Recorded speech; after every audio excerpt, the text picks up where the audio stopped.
ምን አጀንዳ? የምን የውሸት ማንቃረር? የት የቀረችው ዘመነ ናት። ዘሜ ትገባለች በቅር ሰሞኑን ይፈራረማል፣ አለቀ። ከዛ በኋላ ያውላ ዲስኩር ያውላ ዘፈን ቆመ፣ አለቀ። የምን መጮ ነው በባዶ ሜዳ? ውሸት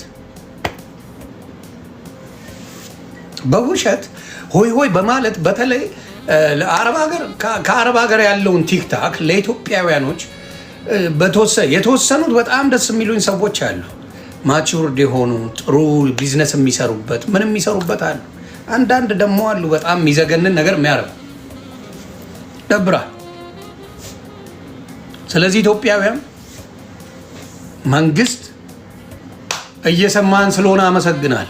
በዚህ አጋጣሚ ብልጽግናን እኔ ፐርሰናል ለብቻ ሌላ አይመለከትም እጅግ አድርጌ አመሰግናለሁ። የምናገረውን ንግግር በደንብ ከግምት ከታችሁ በየጊዜው የምታረጉትን እርምጃ እጅግ አድርጌ አደንቃል።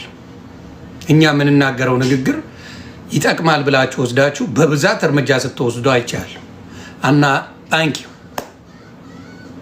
ታንኪዩ በጣም ነው የማመሰግነው። ይቀጥላል፣ ቅበጡ ይቀጥላል።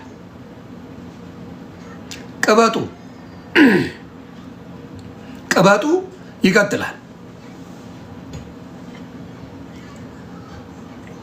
ሳይወድም በፊት ተው ፍቅር ይሻላል እለዋለሁ። አማራው ካለቀ በኋላ አይደለም። እዚህ ሆኖ በልበል የሚል ሊጠቅም አይደለም፣ በፍጹም አይጠቅምም። እዚህ መጥቶ በልበል የሚል ለአማራ ልጅ አንዱም አይጠቅምም። ምንም የሚጠቅመኝ ሂድ በለው፣ ልጅን ላክ በለው። እዛ ዘመድ አለ፣ አንዱን ዘመድ ፋኖ አድርገው በለው፣ አያረግልህም። እዚያ ያለው እያንዳንዱ አንድም ቦታ ላይ አይገባ፣ አያረግልህም። አንተን ግን ያስብላል በለው። ተበድላል፣ ተሰንጥቃ ወገቧ ተሰንጥቆ ምኗ ተሰንጥቆ እኮ ተገላለች አማራ ይልልሃል መጡ። ኦኬ ነው ኦኬ፣ አታውራልኝ። ሂድ ግባና አድርግ። የገቡ ሰዎች ወጥተው ነው የሚጮሁት። አይገርምም? አንድ ኡጋንዳ ያለ መላጣ አላቸው።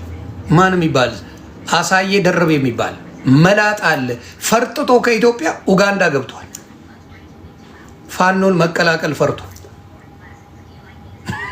አይዋጋልም። ከውጭ ሆኖ ድምፅ ይሆንላል። ደስ አይልም? ፈርጥጦ ፋኖን መቀላቀል ፈርቶ ከህዝቡ ጋር